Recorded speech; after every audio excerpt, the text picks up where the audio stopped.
Kertas di akhir.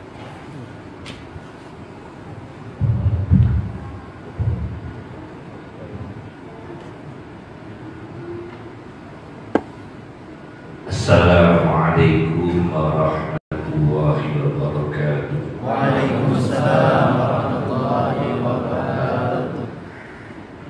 Bismillahirrahmanirrahim. Alhamdulillahi rabbil alamin. Wassalatu wassalamu ala sayyidina wa habibina wa syafi'ina Muhammadin wa ala ali sayyidina Muhammadin wa ala ashabi sayyidina Muhammad, amma ba'd. Yang dimuliakan Allah, jamaah yang selalu diberkahi dunia dan akhirat. Keluarga besar Yayasan Masyarakat Muslim PT Freeport dan Bapak Manajer, kami tidak bisa menyebut satu persatu namanya. Alhamdulillah, pada malam ini kita bersama kumpul tentunya untuk mencari makna pekerjaan yang selama ini kita kerjakan. PT Freeport itu pertambangan emas. Pada kesempatan ini kami akan membicarakan tentang psikologi emas dalam Islam. Kalau kemarin di 08 tentang psikologi ayat-ayat bumi dalam Al-Quran, pada malam ini kami akan membicarakan psikologi Islam, ayat-ayat emas di dalam Al-Quran. Pertama, ada ulama Mesir namanya Muhammad Fuad Abdul Baqi. Di dalam karyanya Al-Lu'lu' wal Marjan, sebuah kitab kumpulan hadis-hadis sahih, beliau menceritakan ada seorang sahabat Nabi bernama Abdurrahman bin Auf menikah dengan mas kawin satu butir biji kurma ukurannya, tapi emas. Jadi sekecil biji kurma, logam emas dipakai untuk mas kawin, dipakai oleh sahabat Nabi Abdurrahman bin Auf radhiyallahu anhu. Satu riwayat, ada seorang sahabat Nabi yang merencanakan nikah, ditanya oleh Nabi maharnya apa. Dia tidak punya apa-apa. Nabi perintahkan supaya dia kembali ke rumah untuk mencari, barangkali ada barang yang bisa dipakai sebagai mas kawin, apakah emas, apakah perak. Pulang di rumah tidak memiliki apa-apa. Bahkan Nabi memerintahkan dia, kalau tidak ada emas, tidak ada perak, mas kawin dengan cincin besi, ali-ali yang berbahan besi. Tidak mampu emas perak, besi. Dia tidak mampu, mahar besi tidak mampu, cincin besi tidak mampu. Akhirnya dia ditanya oleh Nabi, berapa surat-surat Al-Quran yang kamu hafal? Dia cerita hafal beberapa surat Al-Quran, Maka hafalan beberapa surat itu menjadi mas kawin. Karena darurat, tidak memiliki emas, tidak memiliki perak, tidak memiliki harta benda. Ini ditulis oleh Muhammad Fuad Abdul Baqi di dalam karyanya Al-Lu'lu' wal Marjan. Dalam jurisprudensi Islam sampai ada bab khusus tentang zakat emas, zakat perak, bahkan zakat perdagangan, zakat niaga dalam Islam dengan zakat emas disamakan. Berarti Islam membicarakan tentang emas, fungsi emas untuk ibadah perkawinan, fungsi emas untuk sebagai alat yang disalurkan sebagai zakat. Tetapi di dalam linguistik Arabnya, bahasa Arabnya, emas itu dalam bahasa Arab dahab. Dahab itu artinya hilang. Jadi linguistiknya, bahasanya, dahab itu emas. Kalau kita lihat dalam bahasa Arab, kamus Arab, dahab itu pergi atau hilang. Jadi emas itu suatu benda yang mudah pergi, mudah hilang. Mudah pergi, mudah hilang. Karena bahasanya sendiri apa? Dahab, artinya pergi atau hilang. Dalam Al-Quran, emas itu dibicarakan 8 kali. Dahab, emas dalam Al-Quran disebut 8 kali. Yang menarik dalam Al-Quran, dahab yang artinya emas 4 kali adalah emas logam yang ada di dunia, 4 kali adalah logam emas yang ada di surga. Jadi Al-Quran bicarakan emas dalam 4 ayat tentang emas yang ada di dunia, dan membicarakan 4 emas yang ada di surga. Persis 4 sama 4, 8 kali.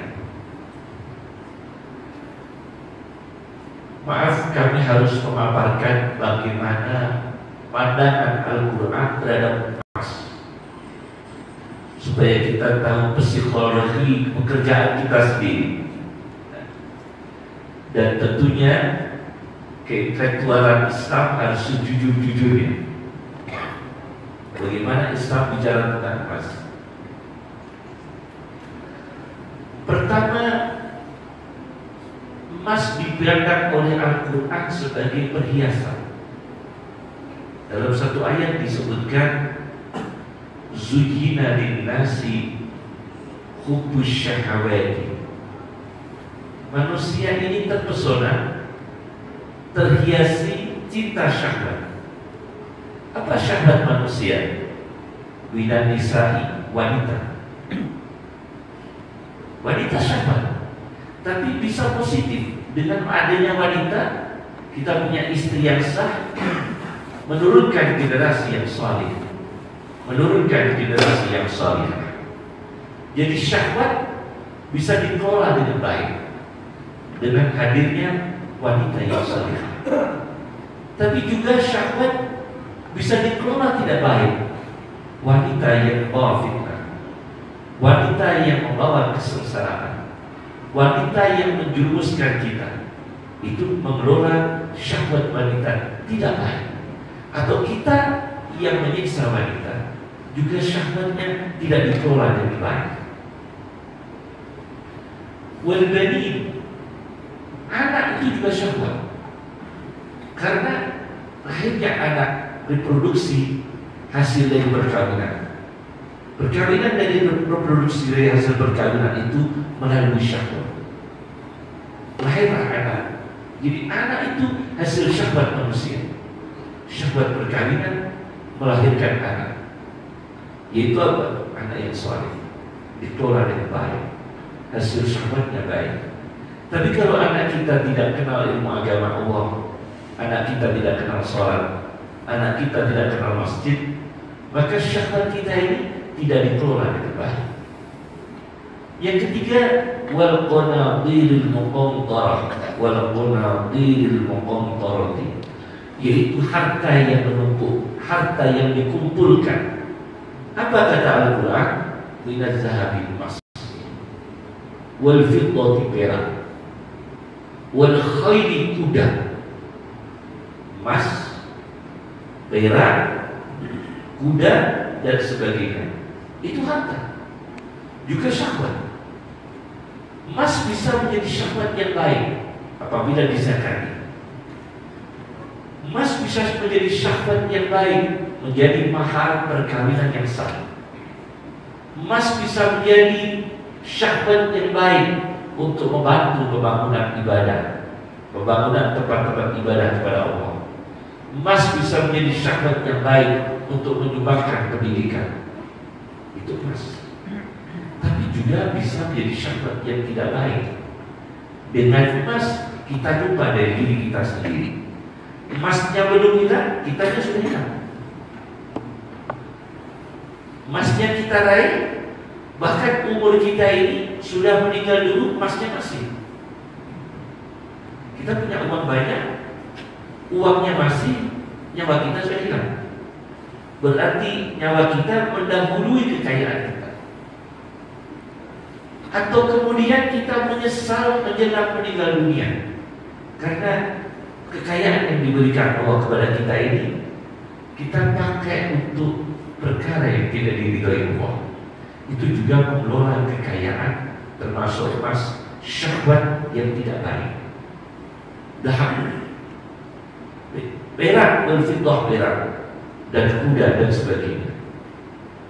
Ini pertama adalah emas sebagai syahwat, termasuk bagian dari syahwat. Yang kedua, di dalam Al-Quran bicara tentang emas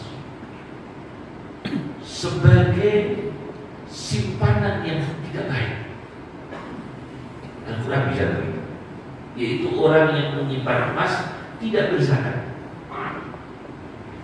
orang menyimpan emas tidak bersedekah. Itu diangkat tema khusus dalam Al-Quran di juz 10 surat At-Taubah. Kita harus bicara intelektual Islam, bicara bagaimana pandangan Al-Quran terhadap emas. Nanti kita imbangkan mana yang positif, mana yang negatif. Ada ayat Al-Quran bicara tentang emas, walladzina yaknizuna dzahaba wal fiddata, orang-orang yang menyimpan emas dan perak, wala yunfiqunaha fi sabilillah, dan tidak pernah menyedekahkan di jalan Allah, fabashshirhum bi'adzabin alim, beritakan kepada mereka akan azab yang pedih. Qarun itu pakar kimia, menyimpan banyak emas, tapi berakhir ditenggelamkan Allah, rumahnya, orangnya, hartanya ditenggelamkan Allah dalam bumi, maka terkenalah harta karun. Itu dari kata qarun. Dia ahli kimia, emasnya buat sendiri. Di dalam tafsir Al-Alusi, tafsir Ruhul Ma'ani, karya orang Irak namanya Al-Alusi, qarun itu seorang pakar kimia, buat emas sendiri, kaya raya Pak. Tapi akhirnya dia ditenggelamkan Allah dengan rumahnya dan seluruh kekayaan. Tapi ada ulama yang disebut Ad-Dahabi, itu ulama yang pedagang emas. Kalau Anda bicara dalam literatur Islam, Ad-Dahabi itu ulama-ulama yang marganya pengusaha emas. Ada ulama Ad-Dahabi, pengarang kitab Syiarul A'lamin Nubala, tentang ensiklopedi para tokoh. Ini juga pengusaha emas. Ada ulama yang disebut Ad-Dhahabi, penulis disertasi Doktor At-Tafsir wal Mufassirun, karya Husain Ad-Dhahabi, itu juga keturunan pengusaha emas. Jadi banyak juga ulama-ulama yang dagang apa? Emas, bersinggungan dengan emas.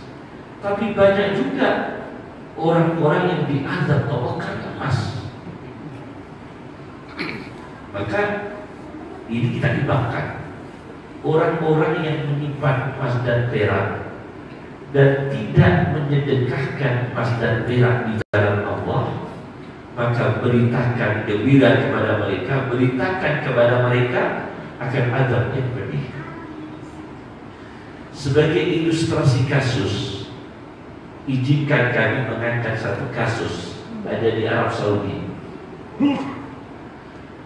Di Arab Saudi itu ada pengusaha sandal, bukan pengusaha emas, pengusaha sandal, pedagang besar, pengusaha sandal, tidak punya istri, tidak punya anak, tidak punya saudara, tidak punya orang tua, sudah meninggal semua.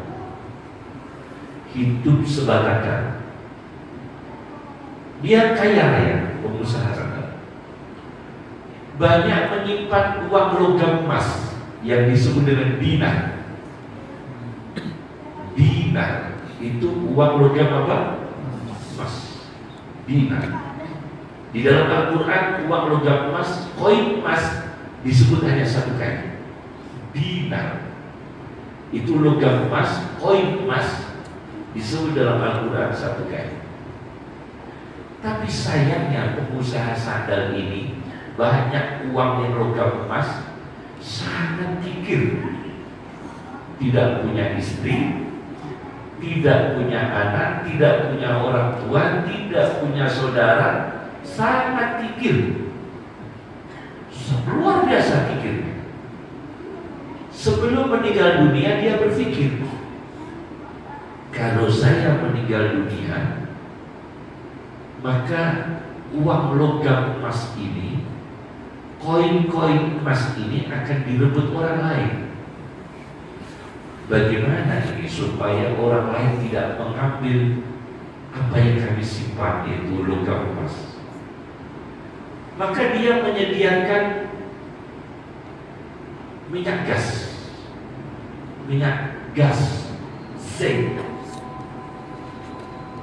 Kemudian uangnya itu, koin-koin emas dicelupkan satu persatu di dalam minyak gas dan ditelan.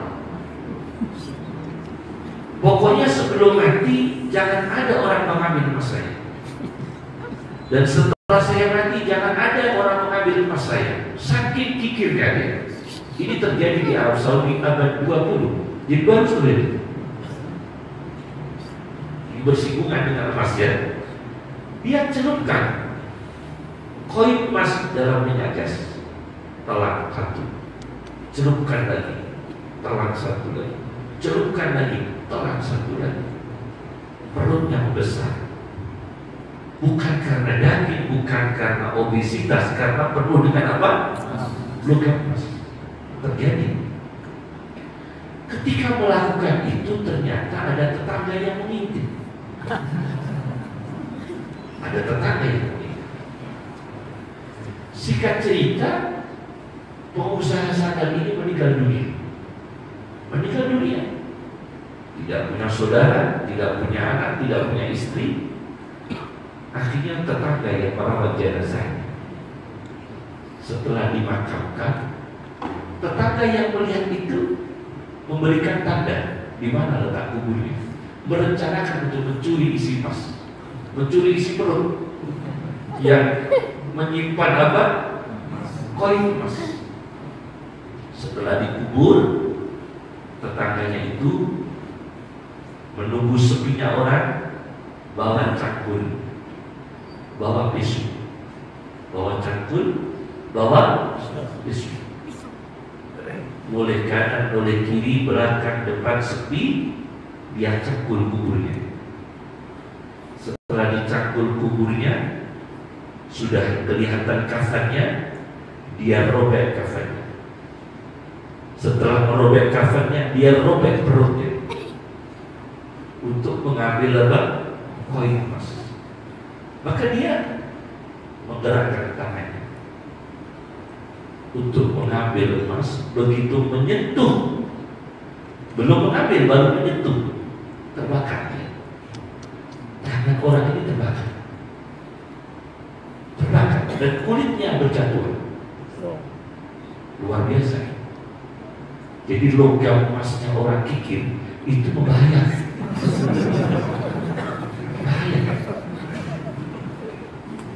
Ini fakta di Arab Saudi terjadi. Jadi begitu disentuh, karena kita masih hidup, belum mengalami alam barzah, jadi belum tahu kejadiannya. Nanti kalau sudah meninggal dunia baru tahu kejadiannya. Tapi semoga kita diberikan husnul khotimah. Akhirnya disentuh, terbakar, kulitnya berjatuhan. Masya Allah. Ditutup lagi, dia urutkan ya. Gak mampu dia mengambil. Inilah yang disebut wailun likulli humazatin lumazah alladzi jama'a malan wa 'addada. Orang yang hanya akumulasi harta. Dia hanya akumulasi harta, menumpuk harta. Masya Allah, ini terjadi. Fungsi emas, syahwat emas tidak dikelola di jalan Allah, tapi sangat kikir, sangat kikir. Itu ilustrasi pertama. Ilustrasi kedua, sebagai pembanding emas untuk dalam kasus yang lain.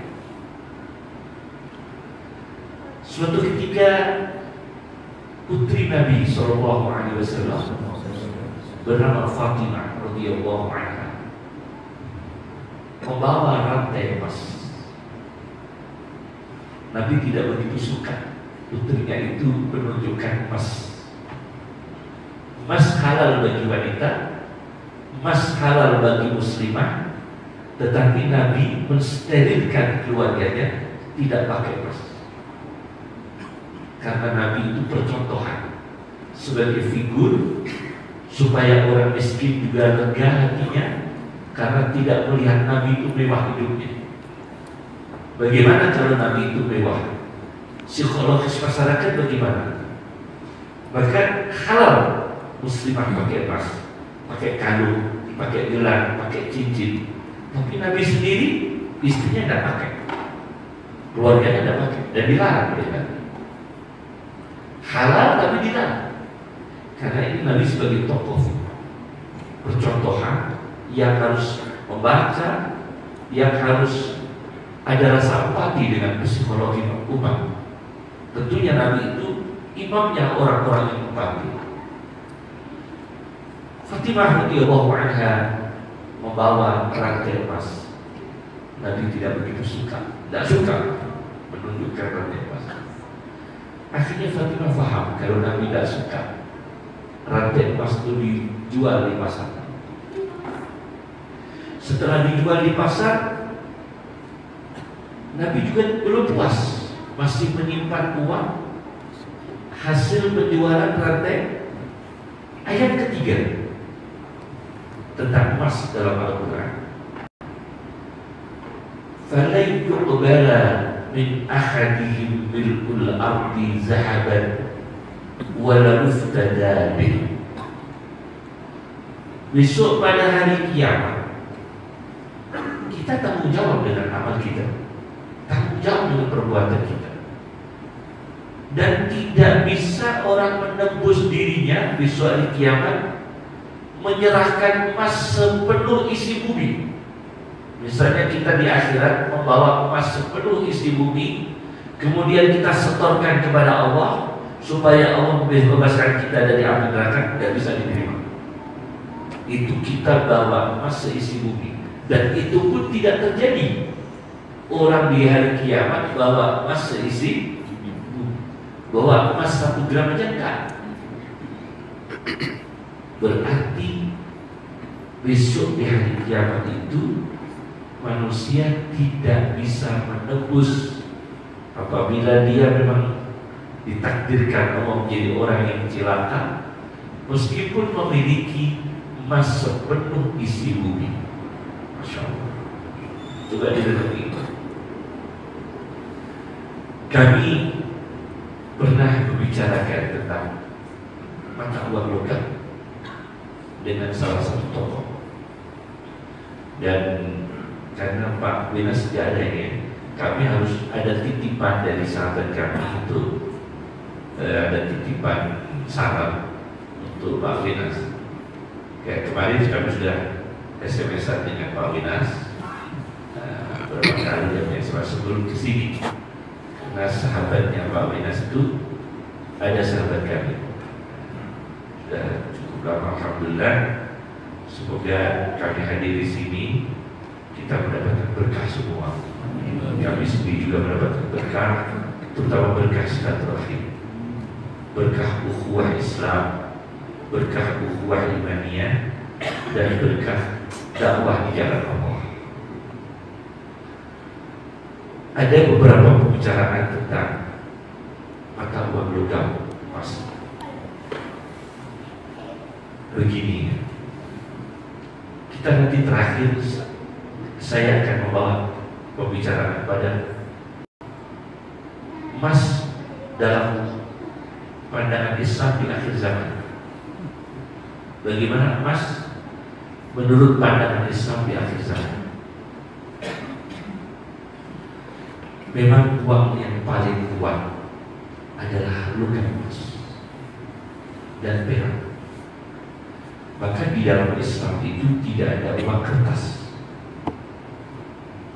Di dalam Islam, Al-Quran itu uang tidak ada kertas, selalu dirham dan dinar. Kalau dirham itu mata uang logam perak, kalau dinar mata uang logam emas, dan itu selalu laku dimanapun negaranya. Dan nilainya sulit untuk turun, karena kalau tidak dipakai sebagai transaksi mata uang, karena negaranya tidak pakai dinar, tetapi bisa menjadi transaksi sebagai emas logamnya, lain kertas. Maka dalam Al-Quran tidak ada mata uang kertas, hanya dinar dan dirham. Kalau dirham mata uang perak, kalau dinar mata uang emas. Itu udah benar. Akan tetapi Al-Quran membicarakan emas luar biasa, sampai 8 kali. 4 kali emas dalam tema surga, 4 kali emas dalam tema dunia. Dalam psikologi Islam, karena dahab itu secara linguistik itu pergi dan hilang, maka kita ini harus hati-hati dengan emas. Yang pergi kita atau emasnya, atau yang pergi etika kita, atau yang pergi karakter kita, atau yang pergi jati diri kita, atau emasnya yang pergi. Karena kita manusia, dan manusia itu sendiri dalam tipologi dasarnya adalah lupa. Tipologi dasar manusia lupa. Ada ulama Irak, Ibnu Jauzi, dalam bukunya Fununul Afnan itu menghitung titik dalam Al-Quran. Kalau ba itu kan titiknya cuma 1, ya kan? Kalau tak titiknya berapa? 2. Kalau sak titiknya 3. Dulu ada ulama secara manual menghitung titik dalam Al-Quran. Dihitung semuanya 1.025.000 lebih 30. Coba dihitung ulang. Ada yang menghitung secara manual dalam Al-Quran. Seluruh titik dalam Al-Quran 1.025.030 titik. Mulai dari titik Bismillah pada ba sampai titik yang terakhir minal jinnati wan nas, manusia wan nas. Nas itu kalau kita pisahkan, alnya kita lepas, nas itu manusia. Tapi kalau nas kita lihat dalam kamus, artinya lupa. Nas itu lupa. Ada orang teolog rasionalisme, yaitu namanya Al-Jahid dalam karyanya Al-Hayawan. Nas itu artinya monyet, kerak. Jadi nas manusia, nas monyet. Jadi kalau kita hilang kemanusiaannya, bergeser jadi nas. Kalau tidak nas, ya nas. Kalau nas manusia, kalau nas itu apa? Monyet. Tapi nas itu sendiri lupa. Nas itu lupa. Manusia yang potensi dasar awalnya adalah lupa. Mas dalam bahasa Arab dahab artinya pergi. Mas dalam bahasa Arab dahab artinya hilang. Nah, manusianya lupa, barangnya hilang. Ini yang harus kita sadari. Semoga Allah memberikan berkah pada pekerjaan kita, memberikan berkah pada usaha kita, dan usaha ini diridhoi oleh Allah. Itu yang terpenting, diridhoi oleh Allah. Nah, kita bawa lagi dalam psikologi Islam. Dulu ada ulama Mesir namanya Les bin Sa'ad. Itu ulama kaya raya dan donatur para ulama. Jadi ulama donatur ulama itu kan jarang. Kalau yang sekarang kan banyak berantem kadang-kadang. Semoga ulama kita tidak. Cuma kadang-kadang ada ulama yang berantem. Semoga tidak. Kalau dulu enggak. Les bin Sa'din itu ulama kaya raya, donatur dia, termasuk Imam Maliki di Madinah dikirim uang dari Mesir. Bagaimana namanya Les bin Sa'din itu? Kalau nyuguhi tamu roti itu berisi pas semua. Yang dari saking kayanya. Jadi dia nyuguhi tamu, di dalam rotinya pas. Nyuguhi permen, isi permennya pas. Nyuguhi gorengan, isi gorengannya apa? Pas. Maka tamu tuh kerasan coba. Tahu kerasan. Itu di rumahnya orang Mesir namanya Les bin Sa'din, ulama Mesir. Bagaimana beliau? Kaya raya, dia banyak emas tapi banyak sedekah. Banyak emas, banyak apa? Sedekah. Luar biasa. Maka psikologi Islam ini perlu kita tekankan bahwa kenapa Al-Quran sampai berbicara 4 kali ayat emas dalam banyak tema negatif, 4 kali ayat emas dalam tema surga. Berarti memang ada emas dalam tema baik, ada emas dalam tema tidak baik. Sekarang kita singkat membawa pembicaraan kita emas dalam akhir zaman, eskatologis ya. Bagaimana emas menjelang nanti di akhirat dan menjelang hari akhir. Ada 2 kasus yang saya angkat emas pada akhir zaman. Pertama adalah apa yang disabdakan Rasulullah SAW di dalam kitab Sahihul Bukhari, bahwasanya akan terjadi, ini belum terjadi, tapi akan terjadi dan pasti terjadi, karena Nabi sudah mensabdakan besok akan ada penyerbuan dari Habasyah. Maaf, kami bukan berarti mengolok-olok negaranya tidak, bukan yang buruk, bukan negaranya, karena di sana banyak ulama. Tapi nanti akan terjadi orang Habasyah. Habasyah itu secara geografis Ethiopia. nanti akan terjadi penyerbuan dari Ethiopia ke Mekah, dipimpin oleh seorang laki-laki. Disebutkan oleh Nabi ciri-ciri fisiknya, betisnya kecil. Betisnya apa? Kecil. Dalam satu riwayat dijelaskan oleh Imam Ibnu Hajar Al-Asqalani dalam kitabnya Fathul Bari fi Syarh Sahih Bukhari, ciri-ciri fisiknya buta, kepalanya buta. Yang ketiga ciri-ciri fisiknya adalah telinganya kecil, buta, betisnya juga kecil. Nanti akan menyerbu ke Makkah dan merobohkan Ka'bah.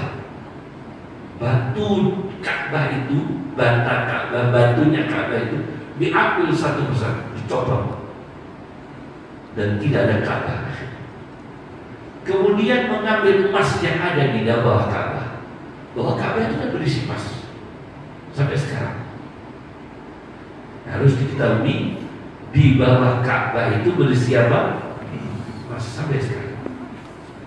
Dan besok akan terjadi penyerbuan orang-orang Habasyah, sebagian orang Ethiopia yang dipimpin oleh orang yang ciri-cirinya disebutkan oleh Nabi tadi itu, dan merobohkan Ka'bah, kemudian mengambil emas yang ada di bawah Ka'bah. Ibnu Hajar Al-Asqalani dalam syarahnya Fathul Bari mengatakan, ini terjadi ketika sudah tidak ada orang menyebut nama Allah. Pada akhir zaman terjadi ketika di bumi ini tidak ada orang menyebut nama Allah. La yuqalu fil ardi Allah, Allah. Sudah tidak ada orang menyebut nama Allah. Maka kita bersyukur di tempat ini masih ada azan, masih ada baca Al-Quran, masih ada zikir, masih ada istighosah, masih ada sholawat. Semoga dilindungi oleh Allah Subhanahu wa Ta'ala. Tapi ingat, nanti kalau sudah tidak ada orang menyebut nama Allah, Makkah akan diserbu oleh orang Ethiopia dan dirampoklah emas-emas yang ada di bawah Ka'bah. Jangan Anda komentari, syukur yai hadisnya tidak ada ceritanya Freeport diserbu oleh Ethiopia. Jangan begitu.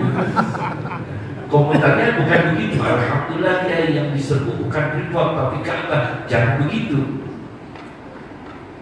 Ini, dan catatannya lagi, setiap hari sekarang ini, kata Imam Ibnu Hajar dan kata Imam Ibnu Mulaqqan dalam karyanya At-Tawbih, syarah Sahih Bukhari juga namanya kitab At-Tawbih.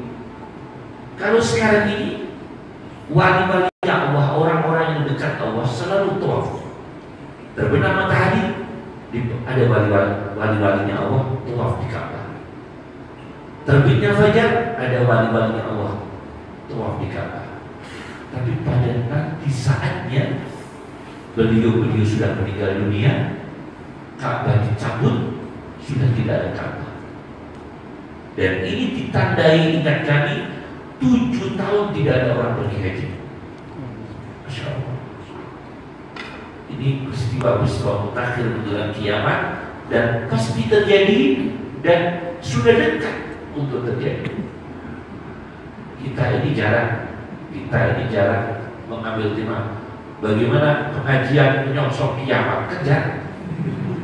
Kita jarang mengadakan pengajian bagaimana kita persiapan menyongsong hari kiamat, kejar.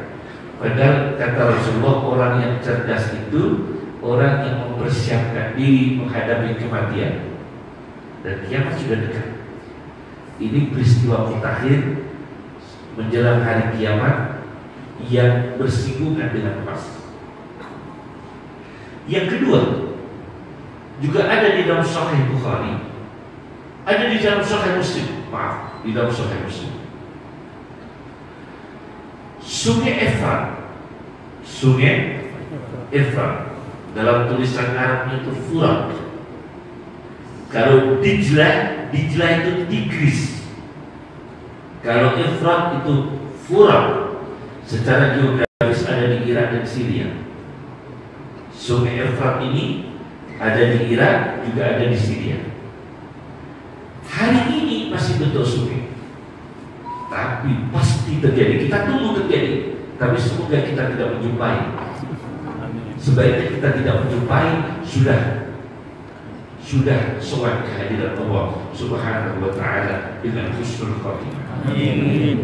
Akan terjadi tragedi besar di dunia ini, tragedi besar dan terbesar mungkin dalam perang dunia. Itu nanti ada di Sungai Efrat, karena Sungai Efrat akan membuka gunung emas di dalamnya. Sekarang ini belum. Tidak usah ada proyek untuk ke sana. Ini proyek hari kiamat, ya kan?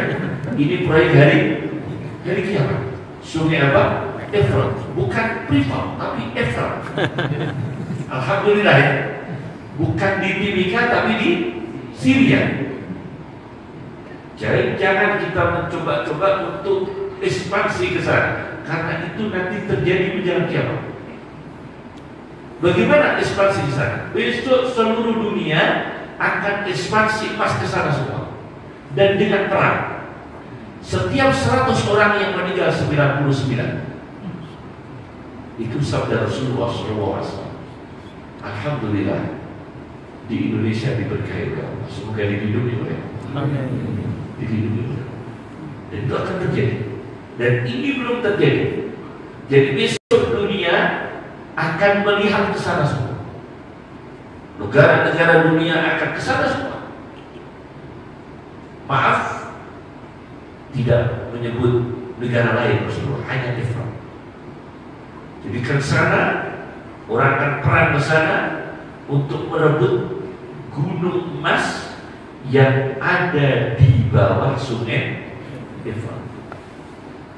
Dan peperangan terjadi setiap 100 orang yang meninggal 99, hanya 1 orang yang selamat. Bahkan setiap manusia ini belum perang sudah berdoa, ya Allah semoga saja ini 1 orang yang selamat. Tapi tetap konyol dia pergi perang. Tapi pergi perang, dia sudah tahu itu hadis. Sudah banyak terdengar hadis, nanti kalau itu perang 99 meninggal, 1 orang selamat. Maka orang mau perang itu berharap, semoga saya yang selamat, semoga saya yang selamat. Tapi tetap terjadi perang. Nah, setelah 2 peristiwa itu terjadi, perampokan emas ada di Ka'bah dan perang merebutkan gunung emas di Sungai Efrat, tidak lama kemudian kiamat. Ini Al-Quran bicara emas yang terkait dengan kiamat. Subhanallah. Maka sekarang ini kita diberikan rezeki oleh Allah berupa emas, pakailah di jalan Allah untuk pendidikan anak kita, untuk mensolehkan diri kita, untuk mensolehkan istri kita, untuk mensolehkan anak-anak kita, dan untuk rezeki yang halal bagi anak cucu kita, anak cucu kita ini. Kita titipi rezeki yang halal, sterilkan rezeki itu. Itu emas yang diberkahi oleh Allah, dan tentu kita berharap seperti itu. Sebagai ilustrasi yang terakhir tentang emas, Allah Subhanahu wa Ta'ala memang bicara tentang akumulasi dunia, akumulasi uang, akumulasi kekayaan. Sampai orang sufi selalu ada bab namanya zahid, orang yang zuhud. Ada bab waraq, orang yang birai, menjaga diri dari haram, dari syubhat. Sayyid Muhammad bin Alawi Al-Maliki, Mekah, ulama besar Mekah, itu dagang emas. Sayyid Muhammad bin Alawi Al-Malik, daging emas dia. Tapi begitu dapat uang untuk pintarkan santrinya, untuk membangunkan pondok pesantren santri-santrinya, untuk membantu umat Islam di seluruh penjuru dunia. Luar biasa. Sayyid Profesor Dr. Sayyid Muhammad Ibn Alawi Al-Malik. Ini ilustrasi terakhir menjadi inspirasi kita bahwa emas sebagai bagian syahwat manusia kelola dengan baik, dizakatkan, jangan disimpan untuk kekayaan semata, tetapi untuk ibadah kepada Allah. Dan perlu diingat, emas adalah dahab, bisa pergi, bisa hilang. Apakah yang pergi agama kita? Apakah yang hilang agama kita? Atau emasnya pergi, emasnya hilang, agamanya ikut hilang? Kan bisa dua-duanya. Emasnya hilang, emasnya pergi, agamanya juga hilang. Nauzubillah min dzalik. Ini yang kita khawatirkan. Maka Imam Ghazali di dalam kitab Ihya Ulumuddin-nya, Imam Ghazali menukil dalam hadis Nabi sallallahu alaihi wasallam, "Idza aqdamat ummati," apabila umatku sudah mengagung-agungkan ad-dinar, mata uang emas, dituhankan, mentuhankan uang, wad-dirham, dan mentuhankan dirham, mengagungkan dirham, mata uang logam perak, nusi'a minha haibatul Islam, maka akan dicabut wibawa Islam dari umatku. Umatku sudah tidak punya marwah lagi, sudah tidak punya wibawa lagi, karena mentuhankan mata uang perak, mata uang apa? Mentuhankan emas, mentuhankan perak, maka akan dicabut wibawa Islam dari umatku. Kita sudah tidak wibawa, menjadi muslim yang tidak wibawa. Nah, maka kami perlu mendekatkan pada kesempatan ini, karena besok kami kalau ceramah di mana besok? Ya 72 ya. Itu kami akan bicarakan tentang gua di depannya. Kita bicarakan tentang gua dan gunung. Kemarin kami sudah bicarakan tentang bumi, sekarang emas, besok insya Allah gua, dan ada zikir spiritual, zikir ritualnya untuk dibaca khusus di dalam perut bumi, dan khusus bacaan khusus yang dibaca di dalam bumi itu ada spiritualnya. Dan kita akan bicarakan tentang gua dalam pandangan Al-Quran, lubang Uhud dalam pandangan Al-Quran, Jahannam pada pandangan Al-Quran, dan kita akan bicara di sana, insyaallah, insyaallah ya. Jadi jangan tuhankan dirham, jangan tuhankan dinar. Banyak pangeran-pangeran Islam yang kaya raya bergelimpangan dengan emas, tapi pendidikannya jauh dari Islam. Banyak sekali. Banyak sekali orang yang miskin dunia tapi kaya ilmu, kaya akhirat. Tapi yang memprihatinkan lagi, sudah miskin dunia, miskin akhirat. Ini lebih fatal lagi. Kata Al-Quran, khasirat dunia wal akhirah, rugi dunia, rugi akhirat. Ini yang paling fatal. Khasirat dunia wal akhirah, rugi dunia dan rugi akhirat. Inilah paparan kami tentang emas, dan kita lanjutkan dengan zikir Hizib Nawawi, doa yang akan kita baca bersama-sama untuk dibagikan dulu sebelum kita baca bersama-sama. Kemudian nanti kita lanjutkan sholat isya. Jadi langsung saja dibagikan.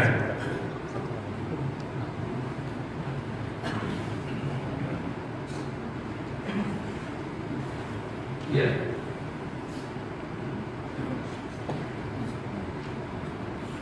Kami minta satu debat.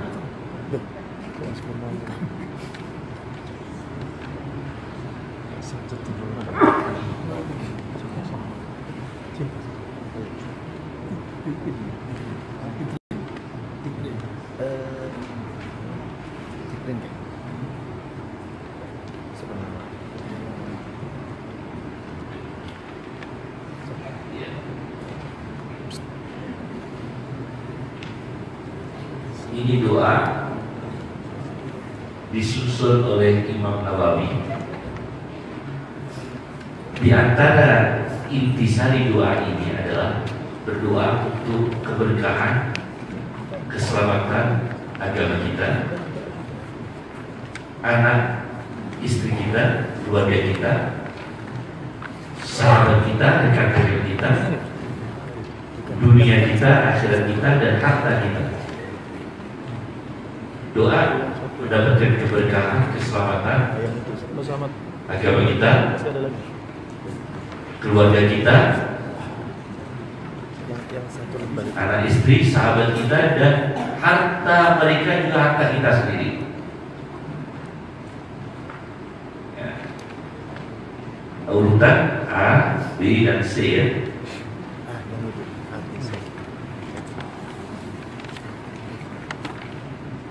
Oh iya betul. Mari kita baca. Sebelum kita baca, kita memberikan Fatihah untuk Imam Nawawi sebagai ulama yang mengeluarkan doa ini. Al-Fatihah. Alhamdulillahirabbil alamin.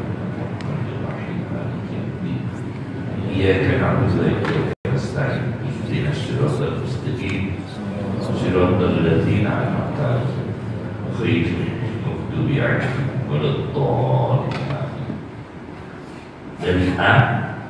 Bismillahirrahmanirrahim. Bismillah. Allahu Akbar. Allahu Akbar. Allahu Akbar. Aqulu ala nafsi wa ala dini wa ala ahli wa ala awladi wa ala ashabi wa ala mali wa ala ashabi wa ala adyanihim wa ala amwalihim. Alfa bismillah. Allahu Akbar. Allahu Akbar. Allahu Akbar. Aqulu ala nafsi wa ala dini wa ala ahli wa ala awladi wa ala mali wa ala ashabi wa ala adyanihim wa ala amwalihim. Alfa alfi bismillah. Allahu Akbar. Allahu Akbar. Allahu Akbar. Aqulu ala nafsi wa ala dini wa ala ahli wa ala awladi wa ala mali wa ala ashabi wa ala adyanihim wa ala amwalihim. Alfa alfi la hawla wa la quwwata illa billahil aliyyil azim. Bismillah wa billah wa minallah wa ilallah wa ala Allah wa fillah wa la hawla wa la quwwata illa billahil aliyyil azim. Bismillahi ala dini wa ala nafsi wa ala awladi. Bismillahi ala mali wa ala ahli. Bismillahi ala kulli shay'in a'tanihi rabbi. Bismillahi rabbis samawati sab'i wa rabbil ardina sab'i wa rabbil arshil azim. Bismillahi alladhi la yadurru ma'a ismihi shay'un fil ardi wa la fis sama' وهو السميع العليم. بسم الله الذي لا يضر مع اسمه شيء في الأرض ولا في السماء وهو السميع العليم. بسم الله الذي لا يضر مع اسمه شيء في الأرض ولا في السماء وهو السميع العليم. بسم الله خير الأسماء في الأرض وفي السماء. بسم الله أفتتح وبه أحتدم. الله الله الله. الله ربي لا أشرك به شيئا. الله الله الله. الله ربي لا إله إلا الله، الله أعز وأجل وأكبر مما أخاف وأحذر. بك اللهم أعوذ من شر نفسي ومن شر غيري ومن شر ما خلق ربي وذرأ وضرع، وبك اللهم أختلس منهم، وبك اللهم أعوذ من شرورهم، وبك اللهم أقرأ في نفورهم وأقدم بين يدي وأيديهم. بسم الله الرحمن الرحيم. قل هو الله أحد الله الصمد لم يلد ولم يولد ولم يكن له كفوا أحد. بسم الله الرحمن الرحيم. قل هو الله أحد الله الصمد لم يلد ولم يولد ولم يكن له كفوا أحد. بسم الله الرحمن الرحيم. قل هو الله أحد الله الصمد لم يلد ولم يولد ولم يكن له كفوا أحد. ومثل ذلك عن يميني وأيمانهم، ومثل ذلك عن شمالي وعن شمائلهم، ومثل ذلك عن أمامي وأمامهم، ومثل ذلك من خلفي ومن خلفهم، ومثل ذلك من فوقي ومن فوقهم، ومثل ذلك من تحتي ومن تحتهم، ومثل ذلك محيط بي وبهم. اللهم إني أسألك لي ولهم من خيرك بخيرك الذي لا يملكه خير. اللهم اجعلني وإياهم في عبادك وإياثك وجبالك وأعمالك وخصمك وخرسك وكنفك من شر كل شيطان وسلطان وإنس وجان وباخ وخاسد وسبع وحية وعقرب، ومن شر كل دابة أنت آخذ بناصيتها أنت آخذ بناصيتها. إن ربي على صراط مستقيم. حسبي الرب من المربوب، حسبي الخالق من المحلوب، حسبي الرازق من المرزوق، حسبي السابر من المستور، حسبي الناصر من المنصور، حسبي الغافل من المكرور، حسبي الذي هو حسبي، حسبي من لم يزل حسبي، حسبي الله ونعم الوكيل، حسبي الله من جميع خلقه. إن وليي الله الذي نزل الكتاب وهو يتولى الصالحين. وإذا قرأت القرآن جعلنا بينك وبين الذين لا يؤمنون بالآخرة حجابا مستورا، وجعلنا على قلوبهم أكنة أن يفقهوه وفي آذانهم وقرا. وإذا ذكرت ربك في القرآن وحده ولوا على أدبارهم نفورا. فإن تولوا فقل حسبي الله لا إله إلا هو عليه توكلت وهو رب العرش العظيم. ولا حول ولا قوة إلا بالله العلي العظيم. صلى الله على سيدنا محمد وعلى آله وصحبه وسلم. خبأت نفسي في خزائن بسم الله، أقفالها ثقتي بالله، مفاتيحها لا قوة إلا بالله. أدافع بك اللهم عن نفسي ما أطيق وما لا أطيق. لا قوة لمخلوق مع قدرة الخالق. حسبي الله ونعم الوكيل، ولا حول ولا قوة إلا بالله العلي العظيم. صلى الله على سيدنا محمد وعلى آله وصحبه وسلم. بسم الله الرحمن الرحيم. اللهم اقسم لنا من خشيتك ما يحول بيننا وبين معاصيك. Ya Allah, berikan kami rezeki berupa rasa takut kepadamu yang bisa menghalangi antara kami dan kemaksiatan. Wa min ta'atika ma tuballighuna bihi jannatak. Berikan kami bagian rezeki berupa ketaatan yang mengantarkan kami pada surga. Wa minal yaqin ma tuhawwinu bihi 'alaina musibati dunya. Dan dari jiwa yang yakin, mantap akan janjimu ya Allah, yang bisa meringankan kami akan musibah dunia. Wa matti'na bi asma'ina wa absarina. Dan ya Allah, berikan rezeki berupa telinga kami, mata kami, wa quwwatina, dan kekuatan kami menjadi alat organ yang bisa untuk dalam kebaikan. bisa menjadi mata menyenangkan dalam kebaikan. Ma'akhi tana, selama Engkau memberikan kelangsungan hidup kepada kami. Uj'al hulwadisa minna, waj'al sahruna ala man zalamana. Dan ada orang yang menganiaya kami, jadikan pembalasan dari Engkau langsung ya Allah. Wansurna ala man adana, dan berikan pertolongan kepada kami untuk menghadapi musuh-musuh kami. Wajawala taj'al musibatana fi dinina, dan jangan jadikan musibah kami dalam musibah bentuk musibah agama. Wala taj'al dunya akbar wala mablagha ilmina, dan jangan kau jadikan, belum puas juga sampai pada titik terakhir uang dari hasil jual emas itu dipakai untuk menebus budak. Budak dibeli kemudian dibebaskan. Nah, baru Nabi itu puas. Jadi emasnya dijual di pasar, sudah bentuk uang tunai, dipakai untuk membeli budak, budak dibeli untuk dibebaskan. Berarti ini emas sebagai alat pembebas manusia dari perbudakan. Baik, berarti baik. Maka Nabi bersyukur, alhamdulillah, segala puji bagi Allah yang menyelamatkan Fatimah anakku dari api neraka. Seperti begitu.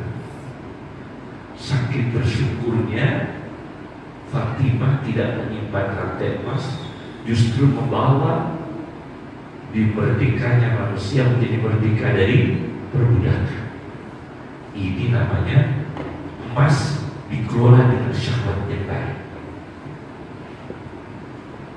Keinginan dunia itu menjadi maksimal apa yang kami tahu, tapi kami buta akan akhirat kami. Wala tusaddid alaina man la yarhamuna, dan jangan kau jadikan ya penguasa apapun institusinya, dari institusi yang terkecil sampai institusi yang terbesar, jangan kau pilihkan penguasa yang tidak ada kasih sayang kepada kami. Wala tusaddid alaina man la yarhamuna. Al-Fatihah.